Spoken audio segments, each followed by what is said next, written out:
What's up, y'all? It's Manjelah here, coming from good old Nashville. We just came from our walk. We were being very coupley, holding hands and walking, talking about life. Yep. We're planning on living here in Nashville for half of the year, to be Nashville residents, to save on them taxes. It's a big change, but even though we're splitting time, and I've been self-soothing by saying it's not like I'm really moving to Nashville and like uprooting my California life. It's just splitting the time. It's still a big change. It's still establishing a community here, and I already have some community here, but like, your favorite grocery stores, what house you're gonna live in, like your routine, like your safe space. I'm very big on having a safe space. So just getting that. It's a transition. It's an adjustment. But I'm excited for it. I'm excited to say yes to adventure and say, okay, God, let's go. And that's what we wanted to talk about on this video. Like, what happens when your significant other makes a big change? Like, what happens, whether it's career, whether it's, personal theology. Like, we've gone through a lot of big changes. I remember when we first got married, one of the biggest changes was there's a point when Ange started her deconstruction where we had like massive conversations and blowouts about whether or not she believed even that the Bible was real, which at that point, you're married and you're thinking, we're both on the same path. We both love Jesus. This is awesome. And then all of a sudden your wife tells you, she don't believe in the Bible anymore. And so it threw me for a loop, but it didn't throw me to where I'm like, oh, I got to get the hell out. It was more like, what do you do when that significant other makes that massive change? And I think for me, even back then, is as religious as I was, though, creating space for people to grow and to be fluid is one of the most important things, I think. What do you think? Yeah, and it was definitely...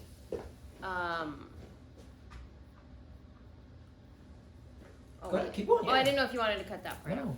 out. Okay, just kidding.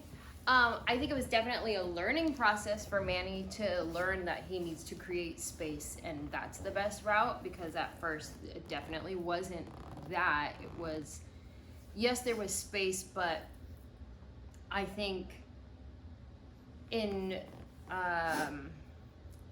maybe Manny's fear or just trying to understand and figure out what I was going through,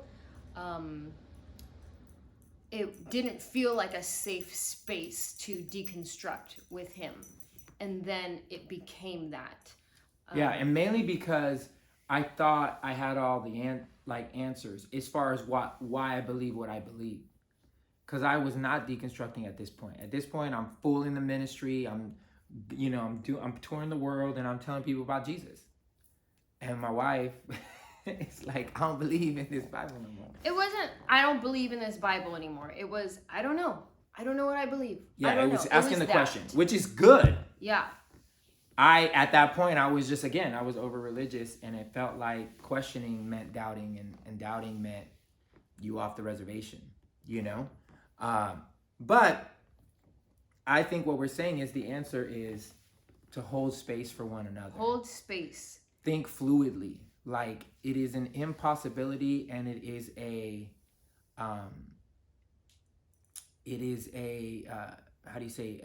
very bad expectation to expect your significant other to stay the same your whole marriage. Like, your entire life has to be fluid. It has to be a river to which you just allow it to just do its thing and not hold each other to what you thought a year ago or 6 months ago or 10 years ago. You will change. Everything that you think will change. Your life will test you. God will test you. And everything that you said when you first got married is probably going to be a whole different tune 5 years in, 10 years in, 15 years in. And so what we're learning that the most positive thing that we can be is fluid.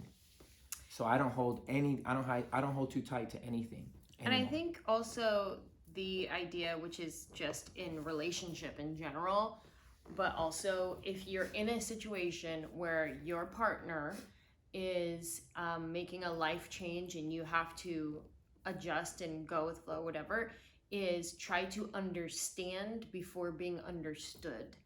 And I think that is just a good principle overall to apply. Try to understand what they are feeling and before demanding them to understand you. Yeah. Yeah. You were gonna say something else? I'm sorry. No, that's it. Yeah, that's a good idea.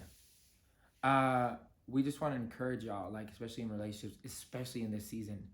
There's so many big things that, again, like we just started off this video telling you, and there's literally nothing I hold on to anymore. Everything can be sold, everything can be traded, nothing is forever. That's another big thing we're learning. No move, no whatever, like no decision is forever. Sometimes you guys have to make a parallel move to move forward, and you can always come back. And so don't ever fear the forever, you know. Most of the things that you guys are going to have to decide on are going to be momentary seasons, and you'll go in and out of them as long as y'all are down for one another. Just say yes to adventure. Yeah. Yeah. So this is us. We'll do another video when we get a house over here, and we'll do a video from that house. You guys will be the first ones. To Well, know. actually, I can't promise that because this guy goes live on his stories randomly, and I don't even know what he's saying sometimes. Whatever. But I don't go like this. So you will be the first to know. Anyways, love you guys. Hey, please send us messages on things that you guys want to hear us talk about. Yeah, what Manjelah topics? Manjelah and B and Maddie as well, if you want to hear them talk about something. Yeah. We can't force this enough, or not force, encourage this enough. We want to hear from you. This whole Patreon thing is for you guys. So it's literally the time to be selfish and say, I want to know about this, or I want to hear about this, or can you tell me your opinion on this? And we'll do a Manjelah about it. All you got to do is ask, literally. So, yes, please do. Love you guys.